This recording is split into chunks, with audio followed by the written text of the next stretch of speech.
Un gusto verlos nuevamente, hermanos y hermanas, para poder aprender un poco más, para poder recordar lo que Dios nos dice en su Biblia acerca de los niños.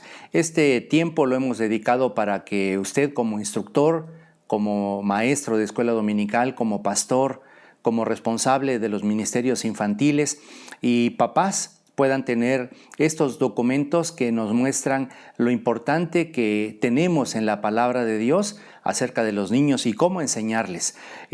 A veces nosotros pensamos que cuando los padres nos mandan a sus hijos es suficiente, pero tenemos que ver un poco más la base espiritual, la base que Dios siempre ha tenido en mente para que nosotros podamos utilizarla y poder ser de mayor bendición a los niños. En esta mañana queremos abordar un tema que es importante. Le hemos puesto enseñar o instruir a los niños en la palabra de Dios. Es importante esto para nosotros y vamos a tratar de diferenciar entre enseñar e instruir, porque el Señor le da tanta importancia a estas dos palabras. Muy bien, pedimos al Señor que seamos de bendición y como siempre les recordamos que tenemos esta información en PowerPoint para que así como nos las han pedido, si usted la necesita, si la quiere tener en su computadora para que la presente a pastores, para que la pueda estudiar, con todo gusto, sin ningún costo, ustedes pueden tener esta información. Nos manda su correo, nos manda o nos escribe en Facebook o en cualquier otro medio de los que tenemos disponibles y se la enviaremos vía electrónica.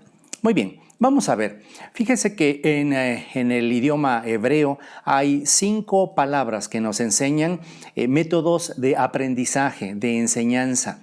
Y estos métodos nos hablan mucho de cómo es que nosotros tenemos que enseñar, educar, instruir a los niños. Muy bien, vamos a empezar por el número 1.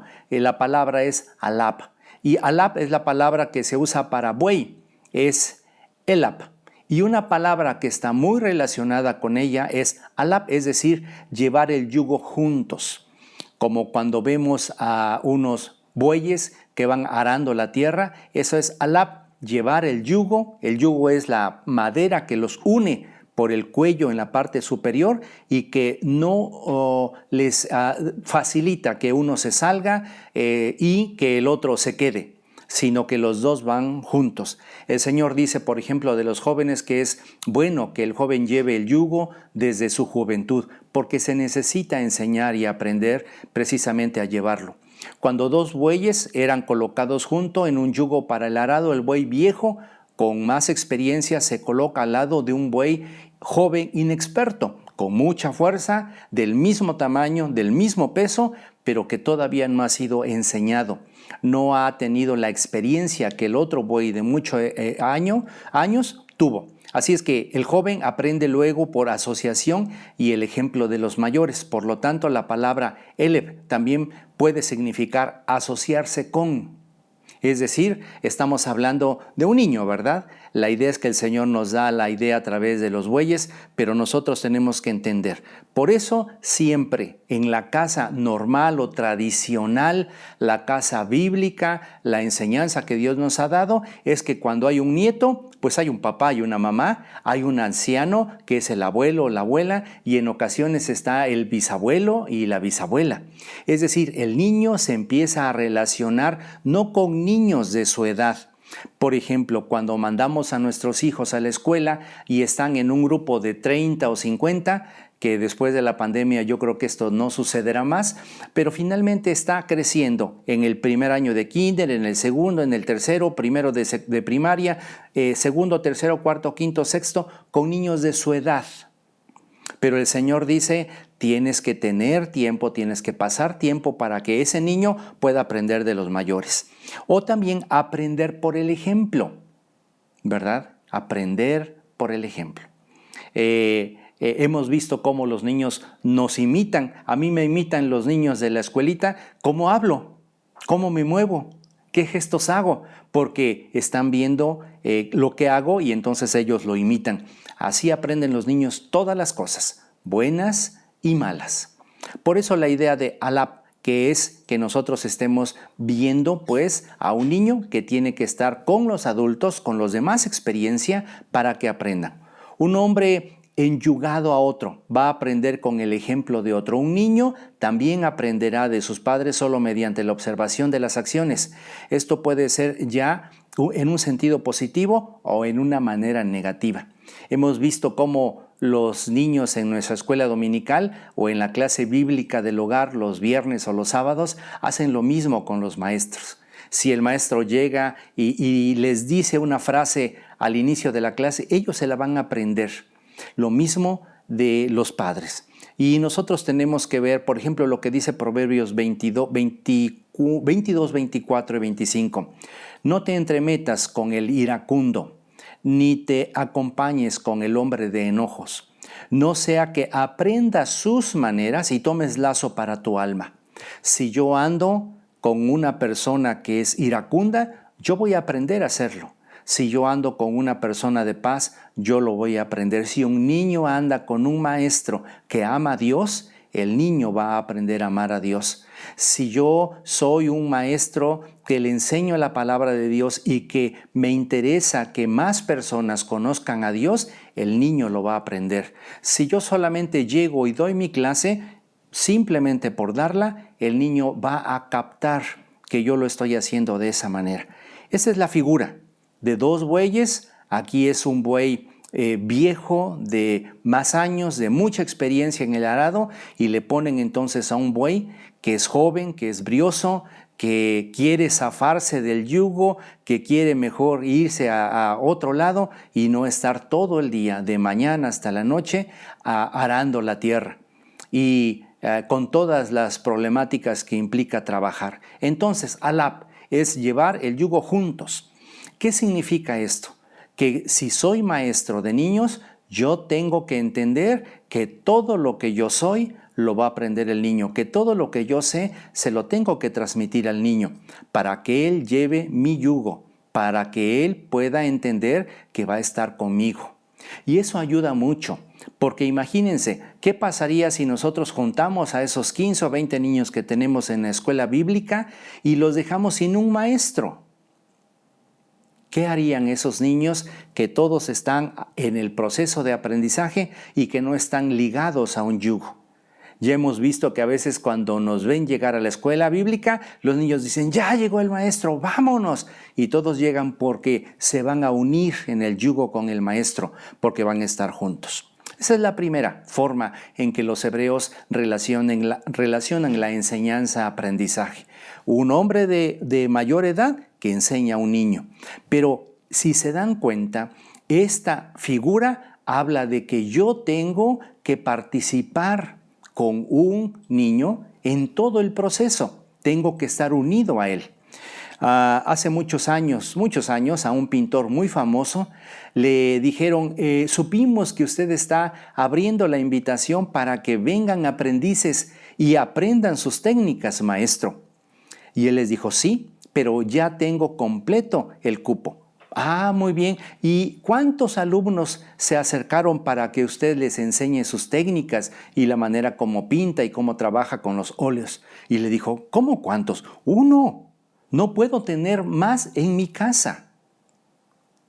Porque él sabía que para ser un discípulo es necesario invertir todo el tiempo. Es más, el discípulo tiene que estar viviendo en mi casa, ver lo que como, ver lo que hago, cómo vivo y cómo trabajo. Esta es la misma idea. Muy bien, la segunda palabra que nos ayuda a entender la enseñanza-aprendizaje es lamad. Y lamad es la vara de un pastor, utilizado para dirigir y controlar. El verbo también significa dirigir o aprender mostrando la dirección. El pastor tiene dos, el cayado y la vara. El cayado es para jalarla, pero la vara solamente le indica a una oveja que cambie de dirección porque va en un mal camino. Esta es la figura de un pastor que tiene a su rebaño, pero cuando una oveja va en mal camino, entonces él con la vara lo dirige nuevamente, como lo vemos en Deuteronomio 4:10. El día que estuviste delante de Jehová, tu Dios en Horeb, recordemos los 10 mandamientos, Moisés recibiéndolos de Dios, cuando Jehová me dijo, reúne reúneme al pueblo, el pueblo, para que yo les haga oír mis palabras, las cuales aprenderán. El pueblo estaba en un lado y Moisés, con la idea de la vara, les dijo: váyanse para estar cerca del monte Horeb, pero no pueden subir porque morirán, para temerme todos los días que vivieren sobre la tierra, y las enseñarán a sus hijos. Una vez más, la idea es enseñarles la palabra de Dios, pero también con la mad es la idea de dirigir. Aquí está la idea del pastor.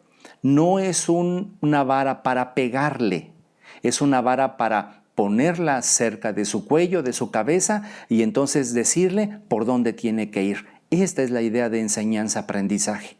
Así como vimos en la palabra anterior que tiene que estar unido, aquí el pastor tiene que también tener a las ovejas, y no solamente es enseñarles una vez a la semana, es guiarles en el camino. Por eso, como APEN tenemos varios niveles. Uno es para evangelizar y otro es para discipularlos, porque sentimos la necesidad que Dios nos ha dado de hacer discípulos. Y el discípulo no solamente se le enseña, sino también se le dirige. La MAD es aprender mostrando la dirección, es dirigirles. Si algo están haciendo mal, inmediatamente tengo que dirigirles. No es pegarles por pegarles, que no lo podemos hacer jamás con nuestros niños de escuela dominical ni con los niños de la escuela bíblica. No lo podemos hacer. Este derecho solamente lo pueden ejercer los padres. Número 3. La tercera palabra es yará. Yará es un significado que nos da la idea de tirar, de lanzar, ya sea una flecha, una jabalina, una piedra. Esa es la idea, yará, como una roca, como una flecha. Nosotros entonces entendemos que esto nos ayuda mucho a entender cómo poder dirigir nosotros nuestra enseñanza-aprendizaje con nuestros niños. Es la responsabilidad de los padres maestros enseñar el camino a los niños, señalándoles el camino hacia Dios. Cuando una roca se dispara desde una onda, se dispara hacia un objetivo. Asimismo, la dirección a la que un padre maestro señala a su niño debe ser a un objetivo. Este objetivo es siempre la obediencia hacia Dios. Entonces, yo voy a utilizar la palabra yará para decirles a los niños que los estamos preparando con la palabra de Dios, pero para que acierten, para que lleguen al punto central. Es como cuando vamos a una feria y nos dan un dardo, y si nosotros llegamos lo más cerca del punto central, pues ganamos un premio. Ese es el objetivo. El primer objetivo para un niño es que el niño acepte a Cristo como su Señor y Salvador. El segundo punto es que el niño obedezca en todo lo que Dios le dice. Esta es la idea de yará, es darle dirección.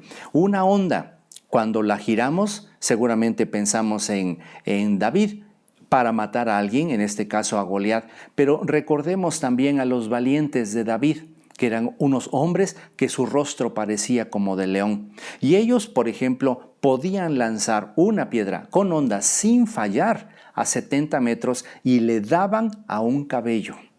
Esa era la característica, ese es yará. Ellos estaban tirando yará. Tiraban una piedra, pero a un objetivo claro, específico. Ahora pensemos en los niños. La idea de la preparación de los niños de nuestra clase bíblica del hogar es para que nosotros los podamos dirigir contra el enemigo, contra Satanás. Pero necesitamos decirles que esa será la responsabilidad. Es mi responsabilidad luchar contra Satanás, pero resulta que mis hijos llegarán a ser grandes y también tendrán esa necesidad. Esto lo podemos ver en Éxodo 24:12. Entonces Jehová dijo a Moisés: sube a mí al monte y espera allá, y te daré tablas de piedra y la ley y mandamientos que he escrito para yará, para darles dirección, para que no se pierdan en el camino, para que si están errando el camino, lo compongan a través de darles una dirección, de darles un objetivo. Quiero que le peguen a este objetivo, y entonces todo el pueblo de Israel se estaba dirigiendo a ese objetivo por la palabra, por los mandamientos que Dios les había dado. Esta es la idea. Ahí está David con el yará. dirigiendo una piedra del río que tomó, una sola, y la dirige contra un objetivo. ¿Cuál fue? La frente. No fue una casualidad, esto hacían los guerreros de Israel, esto hacían los generales de Israel. Por eso preparaban durante toda su vida a hombres para que pudieran dar en el blanco a 70 metros de distancia. Yará, tirar, lanzar. Esta es la idea de nosotros cuando educamos a los niños. La cuarta es Shanaan. Esta palabra significa hacer punta o afilar, como un cuchillo o una espada. Tenemos una espada, entonces se iban al río y en una piedra que fuera granular, que se desprendieran fácilmente los gránulos de la piedra, ahí desbastaban su lanza hasta darle el filo necesario. O la punta, cuando tenían su flecha, por ejemplo, le hacían una punta a un lado de la flecha y del otro lado la utilizaban para darle dirección, que es la palabra anterior que vimos. Pero Shanaan significa pues hacer la punta. Significa que nuestros niños tendrán que ser afilados por nosotros, que les instruiremos la palabra de Dios para que ellos tengan filo, para que ellos tengan punta. ¿Para qué creen que se usan las flechas y para qué se usan las espadas? Para pelear contra el enemigo. Otra vez es contra Satanás. Hay que entender que los niños se van a encontrar afuera con un león rugiente. Se van a encontrar cada día con varios Goliaths y cada día se van a encontrar con osos. Y nosotros tenemos pues que decirles a los niños, ustedes van a guerrear. Y nosotros queremos que así como ustedes lo vieron en la historia de David, a los 12 años él trajo en su mano una cabeza de un gigante y del otro lado una espada.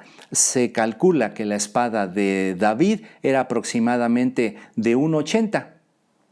Imagínense lo alto de esa espada. Apenas la podía tener en sus manos, con sus 2 manos David. Con esa le cortó la cabeza. Esta señal de traer esa cabeza es cuando un niño nos dice, maestro, me invitaron una cerveza, pero yo les dije que soy hijo de Dios. Es cuando nos llevan esos niños, cuando nos lo comparten nuestros niños, que nos están enseñando una cabeza de un valiente. Y para eso necesitan Shanaan. Necesitan estar afilados, necesitan estar con una punta perfectamente lista para la guerra, para matar al enemigo.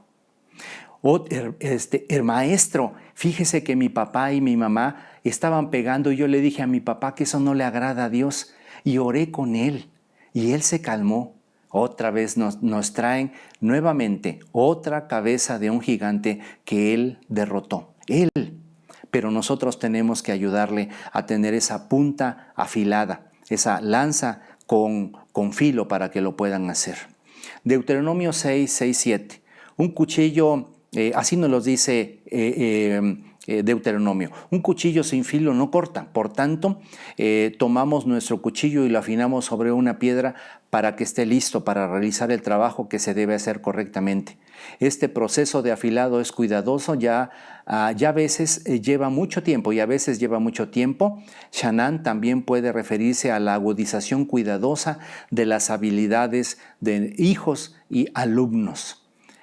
A veces lleva tiempo hacer esto. No sé si ustedes han afilado alguna vez un cuchillo, lleva horas hacerlo perfectamente bien, porque primero hay que despuntarlo, quitarle la escoria, despalmarlo y después darle el filo. Y el filo tiene que ser en cierta dirección, es decir, hay algunas técnicas para poder llegar a esto. Les decía del texto de Deuteronomio 6:6. Y esas palabras que yo te mando hoy estarán sobre tu corazón y las repetirás. Estarás sacando filo una y otra vez. Las repetirás. Shanaan. Esta es la idea. Repetírsela a los niños. Por ahí los de afuera dicen que para que un niño aprenda a lavarse y que realmente ya no se olvide en toda su vida de cepillarse los dientes, Después de comer hay que hacerlo con él, tomarle la mano, el cepillo con la pasta y hacerlo 21 veces. Algunos dicen que 30, otros 40, pero la idea es Shanán. La idea es estar haciéndolo constantemente, con mucha paciencia, para darle el filo necesario. Y las repetirás a tus hijos, a tus alumnos, y hablarás de ello estando en todo lugar. Estarás haciendo esto para que quede perfectamente listo para la batalla. Esta es la idea. Un cuchillo que tenían los hebreos y que hacían poco a poco. Recordemos que aún para los judíos esta idea de Shanán era completamente desconocida. Israel era un pueblo nómada de pastores. Los filisteos eran otra cosa. Los filisteos tenían sus ciudades, fortalezas, y ellos eran los dueños del fierro, del hierro, de tener sus lugares para poder hacer lanzas, para poder hacer espadas, y les daban los filos y los acabados perfectos. Ellos eran los hombres armados de ese tiempo.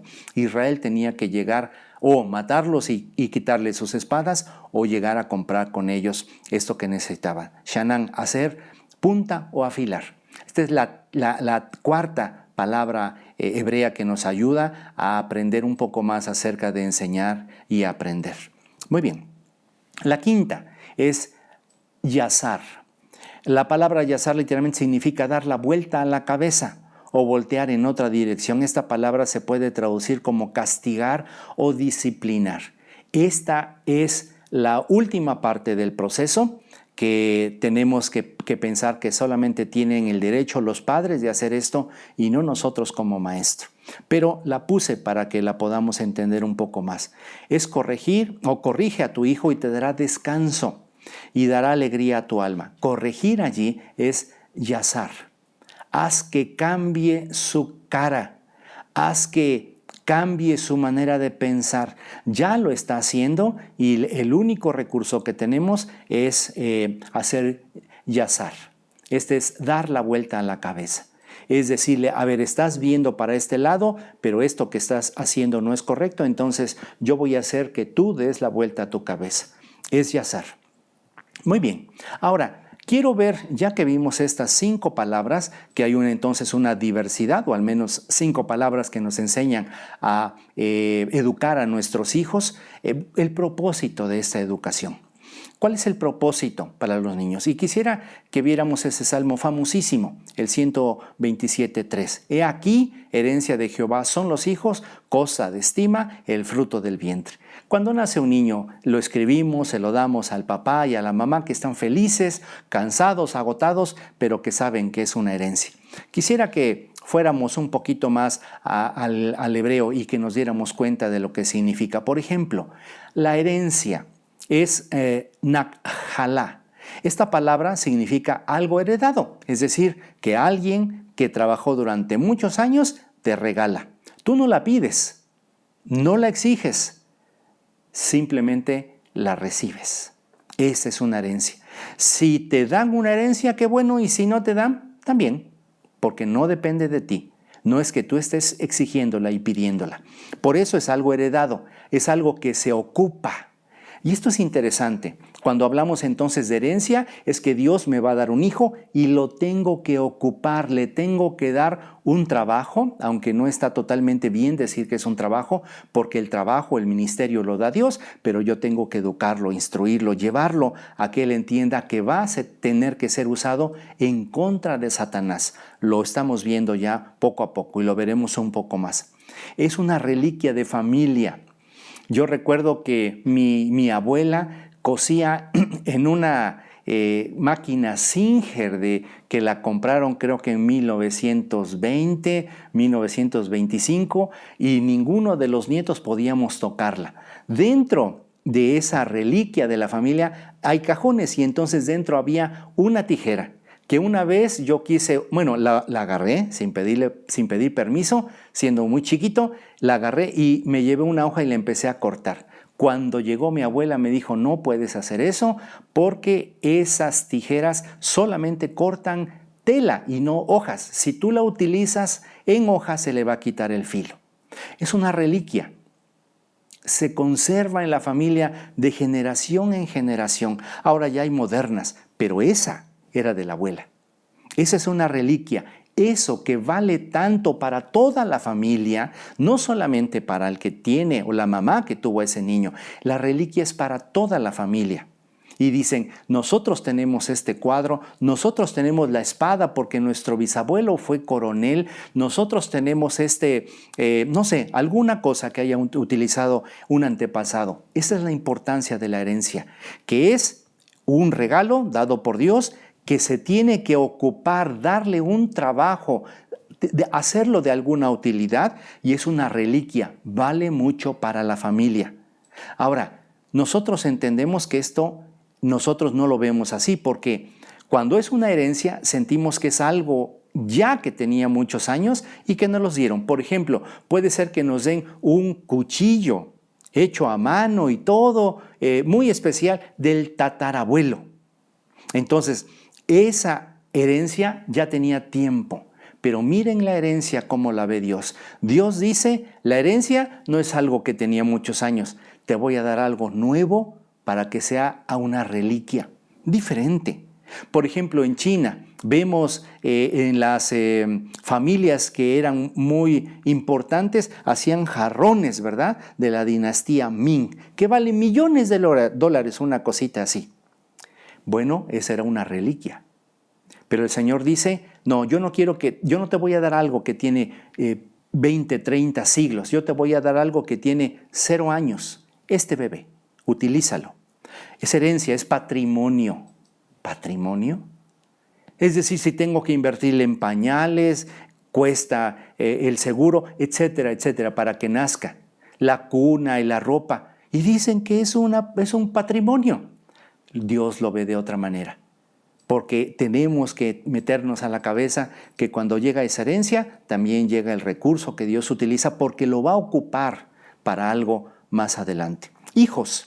Estos hijos no es como lo que aprendimos en algunas anteriores pláticas acerca de que son los niños pequeños de 3 a 5 años y los más grandes, paidión o micro en el griego. Esta palabra tiene un significado totalmente diferente.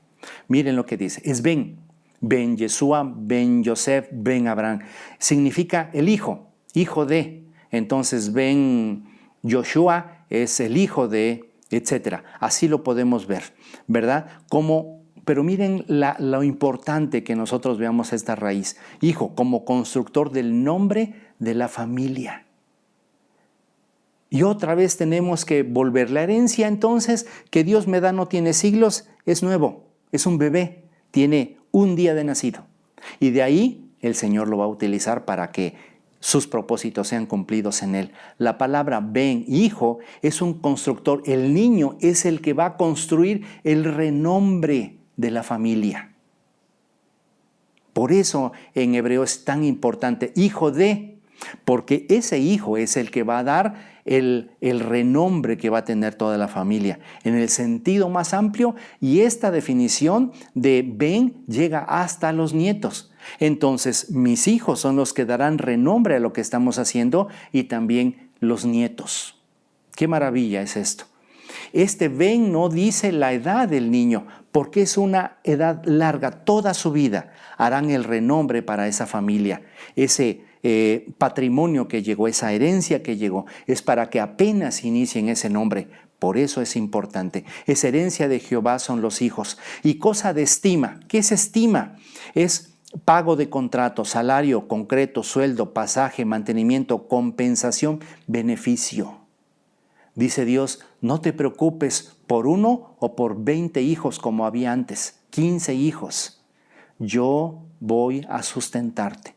Eso es estima para Jehová. Cosa de estima, el fruto del vientre. ¿Para quién? ¿Para mí? Sí, por supuesto, pero es Dios el que está hablando. Habla de su herencia, que son los hijos, y dice que es cosa de estima. Es el pago de un contrato que hizo contigo, con nosotros, como maestro. Así es que cuando tenemos nosotros a un grupo de 15, 20 niños, estamos viendo que ellos serán utilizados por Dios para su obra y que ellos en sí ya tienen lo necesario porque Dios está respaldándolos para que los utilice para su servicio. Muy bien, tenemos otro versículo. Como saetas, estamos hablando de esos niños, ahora ya nos está diciendo para qué los vamos a utilizar.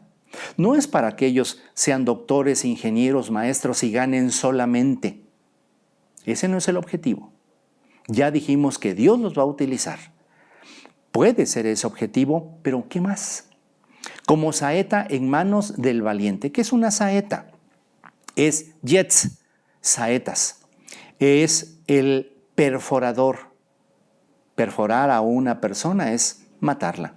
Es una flecha, que ya vimos que esa flecha se afila constantemente, día a día, lección tras lección, enseñanza tras enseñanza, lección bíblica tras lección bíblica. Es una herida de Dios. ¿Cómo de Dios? Pues la va a hacer el niño, sí, pero Dios va a estar actuando a través de ese niño. Por eso nosotros estamos enseñando primeramente al niño que sea hijo de Dios y después lo discipulamos, porque sabemos que esas saetas serán utilizados por Dios. Es el trueno, es la caña de una lanza. ¿Saben qué características tiene que tener la caña de la lanza? Que no pese más al inicio que al final, que no dé vueltas en el aire, que sea derecha, etcétera. Una serie de cosas. Que pese lo menos posible, pero que sea lo más ruda que pueda ser, lo más fuerte que sea la lanza.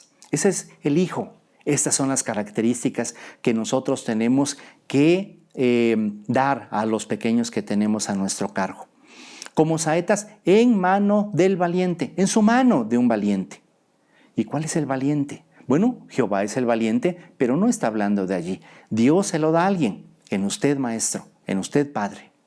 Hablemos de los maestros. Dios nos está dando entonces la responsabilidad de enseñarles e instruirles como ya lo vimos en las 5 palabras hebreas. Y ahora estamos viendo que esas saetas son para que maten, son para que hiera Dios a través de ellos. ¿A quién va a herir? ¿Cuál es el enemigo de Dios para que Dios esté preparando a través de nosotros como maestros a esos guerreros, a esos soldados que Dios utilizará? Nosotros somos los responsables, nos los da en nuestra mano. La palabra en mano es yad, ancho, mano. Mano abierta indicando poder, medios, dirección. Entonces, nosotros al tener esas lanzas que son los niños en nuestras manos, vamos a utilizarlos para que Dios los ocupe en los propósitos que Él tiene. Le daremos los medios necesarios. Los afilaremos, les enseñaremos a que no den vueltas, a que no pierdan el camino y les vamos a enseñar cuál es el objetivo, que es Satanás y sus huestes celestiales, que son los enemigos que siempre ha tenido Dios, los enemigos de la iglesia, en manos del valiente. Vamos a ver qué es el valiente. El valiente es alguien que es poderoso, por implicación es un guerrero. Entonces, maestro, si usted no sabía, le quiero dar una buena noticia. Dios lo ve como guerrero para que forme guerreros, porque están ya en sus manos estos niños que en el futuro serán guerreros. Un tirano también es una palabra que se utiliza, que obviamente no la utilizaremos aquí. Varones de guerra. Usted tiene que estar en la batalla contra Satanás, es decir, tiene que ser evangelista, tiene que ser predicador, tiene que ser misionero, tiene que ser un estudioso de la palabra de Dios, tiene que enseñarles y llevarlos al campo para que ellos también puedan hacer lo que usted está haciendo. Usted es el varón de guerra y usted está preparando a esos que van a hacer. Es alguien vigoroso. Por eso, la responsabilidad que Dios le ha dado como maestro no es solamente llegar un día a la semana, 1 hora y dar una excelente clase. Es más que eso. Es tenerlo en las manos de ese valiente, que usted es el valiente, que usted es el guerrero, y forjar más flechas, más lanzas, para que esos niños las utilicen o sean ocupados por Dios para las cosas que Él tiene. Ahora, así son los hijos habidos en la juventud. Juventud es el estado juvenil o las personas jóvenes, muchacho, pastor, pequeño, servidor, siervo, sirviente. Por eso pusieron este salmo, el 127 allí.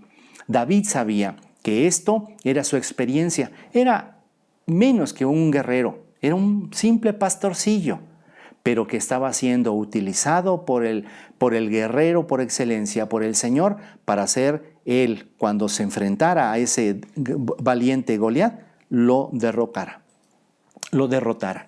Salmo 27, el versículo 5. Bienaventurado el varón que llenó su aljaba de ellos. ¿Qué es bienaventurado? Es esger, que significa bien, felices. ¿Cuán feliz? Dichoso, prosperar, gobernar, guiar, ir, restituir. Entonces, bienaventurado el varón que llenó su aljaba. Ahora Dios le está hablando a usted como maestro, como padre. Utilicémoslo nuevamente como maestro. Felicidades, maestro. ¿Cuán felices? Hay otra traducción, otra forma de significado de bienaventuranza, que es ser 1000 veces feliz. Dichoso, prosperará, vas a gobernar bien a estos 20 niños que yo te di, vas a guiarlos, vas a ir con ellos, vas a estar juntos. Y otra vez vemos las mismas 5 ideas que están en las palabras hebreas. Estar junto del niño siempre, junto. Bienaventurado el hombre. ¿Qué cosa es el hombre? ¿Quién es el hombre? Es Geber, es hombre valeroso o guerrero, simplemente persona, hombre duro. Esos valientes que tenía David, que solamente de verlos ya estábamos viendo un león, que podían correr como gacelas, pero que con una sola espada mataron uno a 700, otro a 300, 8 a 800. De tal manera que dice el Señor que se le pegó la espada a la mano. Era tal la fuerza que se hizo una sola mano. Esa es la idea. Se le pegó, es que después ya no se le podía, como si fuera con la loca, ¿verdad? Con la loca, un resistol muy fuerte. Y ahora ya no se la puedo despegar. La idea es que tenía una sola mano, larga, poderosa, para luchar contra los enemigos. Eso es usted, maestro. Eso es usted, pastor. Puede utilizar entonces a todos los niños que tienen su congregación para ser instruidos en esta manera. Llenó su aljaba. El aljaba es donde están todas las flechas, vamos a verlo. Pero llenó es malé, es abastecer. Dios le ha dado a usted y a mí, que somos maestros, el privilegio de abastecerlo a Él para darle soldados, para darle valientes, para que ellos luchen contra el enemigo del Señor. Es completar la enseñanza, es consagrar a los niños a que solamente sean santos para Dios, es cumplir la orden, es desbordar, disponer, embarazar. Esta palabra, embarazar, significa gestar. Significa preparar durante 9 meses, como lo hace una mamá. Aquí prepararlos yo como su maestro, embarazar, de tal manera que ellos tengan un tiempo largo para que cuando nazcan, vean la luz, entonces sean guerreros. Aljaba es el estuche para llenar las flechas, es la cobertura. Ahí van a estar. ¿En dónde cree que van a estar? Van a estar en usted. Ahí en esa aljaba. Usted va a poner ya cada flecha salida del embarazo, cada flecha limada, cada espada con filo, ahí va a estar. Ya anduvieron con usted en el mismo yugo. Ese niño que tiene inexperiencia ahora, al trabajar con usted algunos años, ahora ya es un hombre preparado, es un buey con toda la sabiduría, con toda la experiencia para trabajar junto a usted. Ahí están las aljabas. Y en la aljaba, las flechas. El enemigo. Les decía que no será avergonzado cuando hablare con los enemigos en la puerta. Era costumbre que en Israel todo el municipio, ¿verdad? El presidente municipal no estaba en un palacio como ahora, sino estaba en la puerta de la entrada de la ciudad. Ahí resolvían todos los problemas. El enemigo es alguien que odia. Para eso tenemos que preparar a los niños. A uno de una tribu o de un partido opositor. ¿Y quién es el opositor, decíamos, de Dios? Porque Él va a ocuparlos. Yo solamente preparo, yo solamente guío, yo solamente llevo aljaba ahí puestas para tirarle. Es Satanás, es sus huestes celestiales. Es todo lo malo que hay en el mundo, contra eso lucharán nuestros hijos o nuestros alumnos. De allí el ser hostil. Es una pelea sin cuartel, sin tregua. ¿Se acuerda cómo dice el Señor de Satanás que anda como león rugiente buscando a quién devorar. Incluye a los niños que nosotros tenemos allí. Yo siempre he dicho que la familia es el diseño de Dios por excelencia para pasar la fe a las próximas generaciones. Si yo como maestro tengo fe, yo voy a pasar esa fe a mis alumnos y ellos actuarán toda una fe. Si yo canto fuerte, ellos van a cantar fuerte. Si yo no tengo ningún miedo por el COVID o por lo que me pueda hacer o por cualquier otra enfermedad, el cáncer o cualquier otra forma de muerte que el Señor tenga a bien darme, yo voy a pasar eso a los niños. Que si yo no tengo ningún problema porque a veces hay dinero o a veces no hay dinero, esa alegría, ese gozo va a pasar entonces también a esos niños, a la próxima generación. ¿Cómo son los pasos? ¿Cómo enseñarles a los niños todo esto que suena maravilloso? O al menos a mí me parece muy maravilloso. Para que no perdamos qué vamos a hacer con los niños cada sábado que los tengamos. ¿Para qué los voy a tener? Es para luchar contra el enemigo de Dios. Toda la Escritura es inspirada por Dios y útil para enseñar, para redarguir, para corregir, para instruir en justicia, a fin de que el hombre de Dios sea, etcétera, etcétera. Vamos a ver solamente esta, la segunda carta a Timoteo 3:16. Encontramos 4 frases que empiezan con para. Es para enseñar, para redarguir, para corregir y para instruir.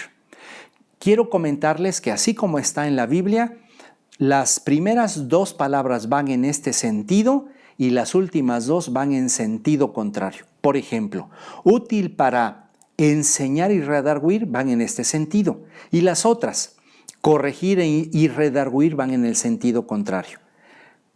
Instruir y redarguir, ¿ok? Entonces, la primera es enseñar y redarguir y la segunda es instruir y corregir. Bien, están en un sentido inverso, pero las voy a poner en el mismo orden para que podamos entender lo maravilloso de este versículo que Pablo le está diciendo a su discípulo. Le está afilando, le está enseñando, lo está redarguyendo, corrigiendo e instruyendo. Bien, vamos a verlo entonces allí a detalle. ¿Qué cosa es la primera? La primera es útil para enseñar. ¿Qué cosa es enseñar? Enseñar es didascalía, que significa dar instrucción, la función de la información, la doctrina. Por ejemplo, si yo le enseño a uno de nuestros niños Juan 3:16, porque es un versículo que nos habla de amor, entonces yo empiezo a decirle, niños, vamos a aprendernos con el método de IPEAR esto. Yo se los doy con el IPEAR y les digo, porque de tal manera amó Dios al mundo.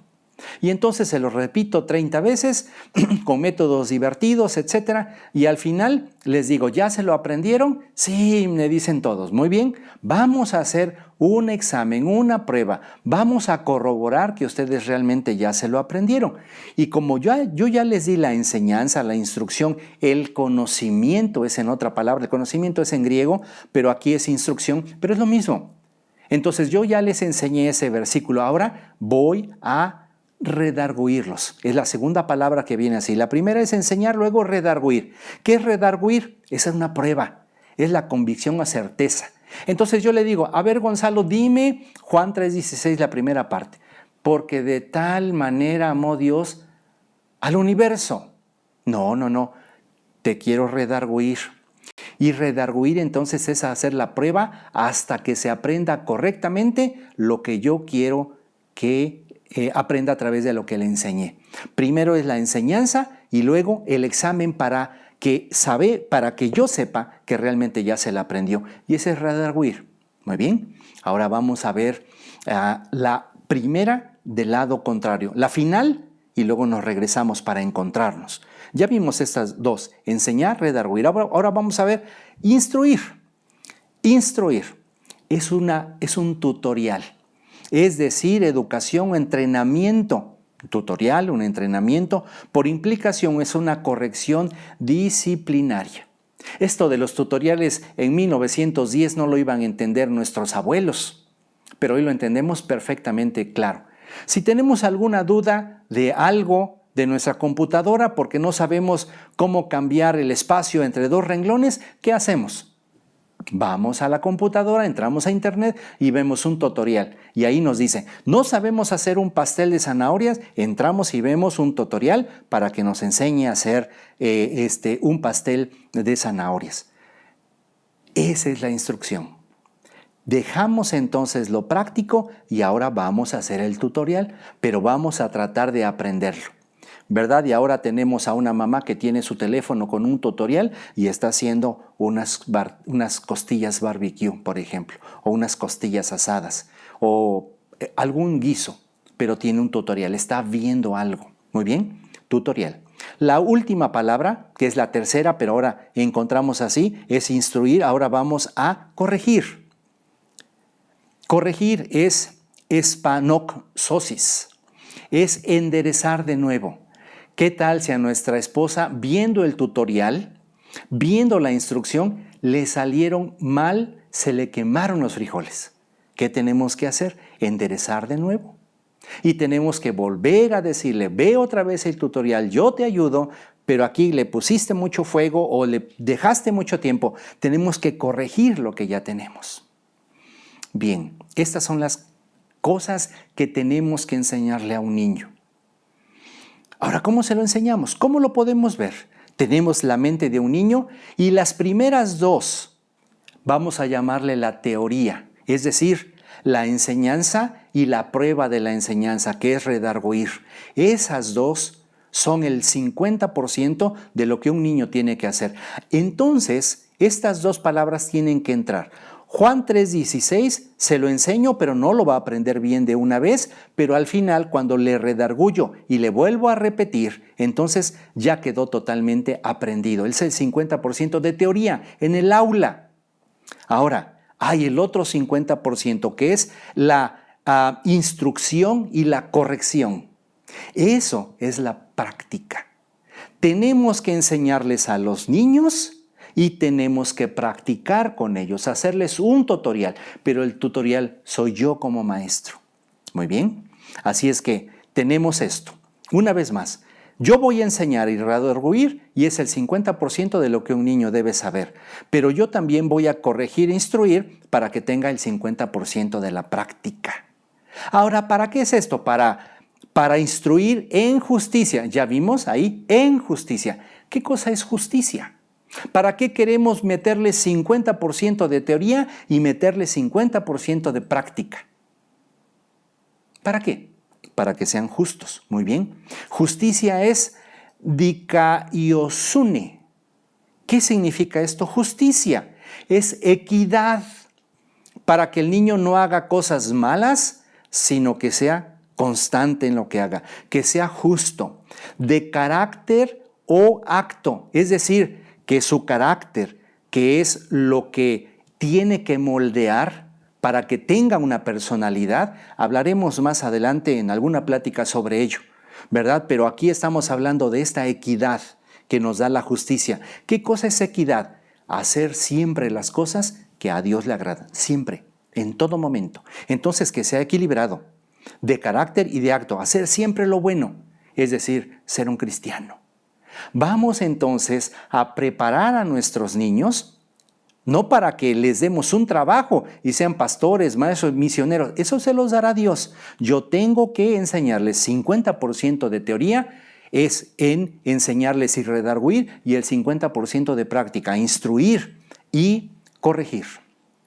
Muy bien, si lo vemos de esta manera, primero tenemos que enseñarles y después redarguirlos. Entonces, esto va a ser el 50%, enseñar y redarguir. Es didascalía y elenjos. Estas son las dos palabras, 50% de teoría. Pero sabe, maestro, pastor, papá, misionero, a veces nos pasamos años enseñando solamente esto. Y decimos, soy un excelente maestro porque ya se saben capítulos enteros de la Biblia. ¿Pero ya lo aplicaron en el campo? ¿Ya los llevó usted para repartir folletos, para predicarles a otros niños? No, pero ya lo saben, pero necesitan ir con usted.